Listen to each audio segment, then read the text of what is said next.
Hello, কেমন আছো? ভিতরে মরে যাওয়া মানুষকে জিজ্ঞাসা করতে নাই কেমন আছি।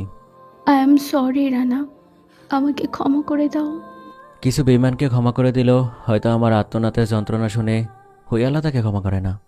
তোমার এই কথা শুনে আমি কথা বলার ভাষা হারিয়ে ফেলেছি।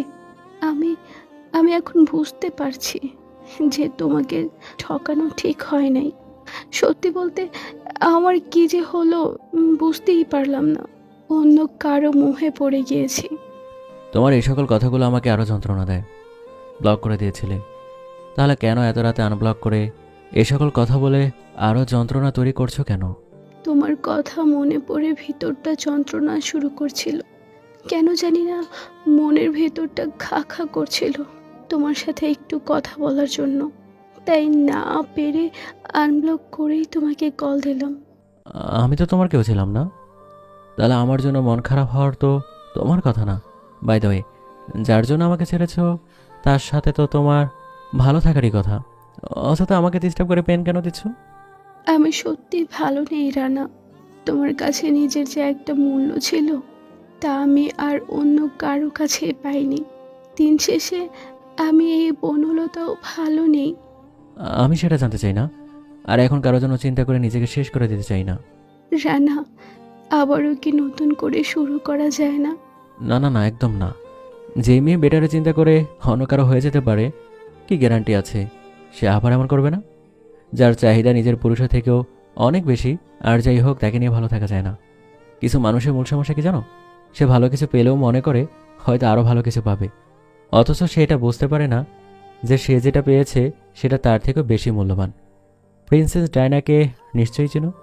সব থেকে সুন্দরী একজন নারী হয়েও তার পুরুষের ভালোবাসা পায়নি। যার জন্য পাগল ছিল পুরো বিশ্ব, সে পাগল ছিল তার পুরুষের প্রতি। কিন্তু তার পুরুষ এত সুন্দর মানুষকে পেয়েও মূল্য দিতে পারেনি। রুচি ছিল তার নিচের দিকে। ঠিক তেমনই কিছু ছেলে বা কিছু মেয়ে, তারা ভালো কিছু পেলেও তার মূল্য দিতে পারে না, কারণ তাদের রুচি সব সময় থাকে নিচের দিকে। পরে যখন সে তার মূল্যবান কিছু হারিয়ে ফেলে, পরে আফসোস করে। সত্যি কি তখন আর আফসোস করে কোনো লাভ হয়?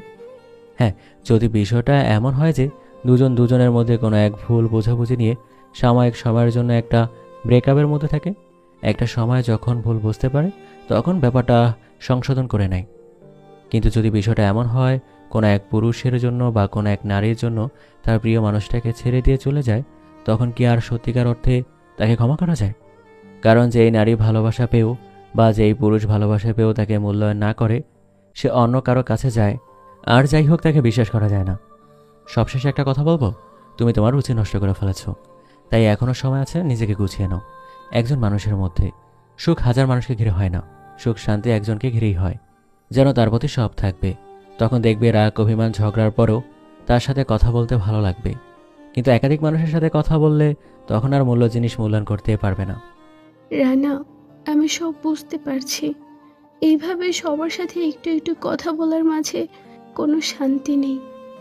আর যে আমাকে মূল্যায়ন করে না তার কাছে থেকেও শান্তি নেই। তাই তো তোমাকে এখন আমার ভীষণ প্রয়োজন। আমি চাই তুমি আমাকে আবারও তোমার করে নাও। তুমি হয়তো আমার কথা বুঝতে পারোনি। আমাদের মধ্যে যদি ঝগড়া বা যায় ঝামেলা বা ভুল বোঝাবুঝি নিয়ে যদি সরে যেতাম বা যেতাম, তাহলে সেটা ফিরিয়ে নেওয়া যেত বা একটা সমাধান করা যেত। কিন্তু তুমি তো ধোঁকা দিয়েছো, তুমি তো বেঈমান, আর বেঈমানকে ক্ষমা করা যায় না। তাই আমার থেকে দূরে থাকো। আমি দূরে থাকলেই কি শান্তি?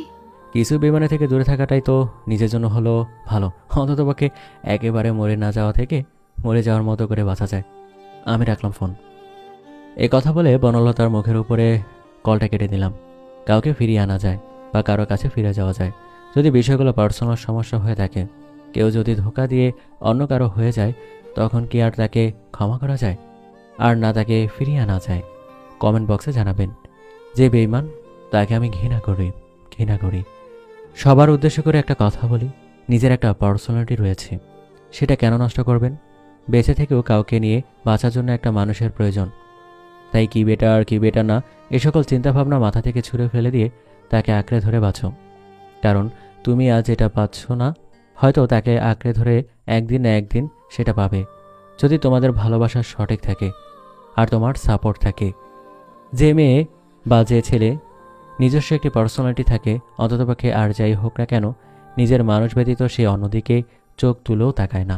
কথা বলা তো দূরে থাক, এই কথাগুলো শেয়ার করে ছড়িয়ে দিন, সে নিশ্চয়ই শুনবে। আর শোনার পরও যদি কোনো মানুষ না বোঝে, তাহলে ধরে নেবেন সে নিজেকে এতটা সস্তা করেছে যে সে এখন ভালো কিছু বোঝে না। সে আপনাকে বিয়ের পরও ঠকাতে দ্বিতীয়বার ভাববে না। আজকে আমার কথাগুলো মিলিয়ে নেবেন, এ সকল মানুষগুলো জীবনও সুখে থাকতে পারবে না। যখন সে এগুলো বুঝতে পারবে, তখন পাগলের মতো হাওমাও করে কাঁদবে, কিন্তু তাতে করে আর কোনো লাভ হবে না।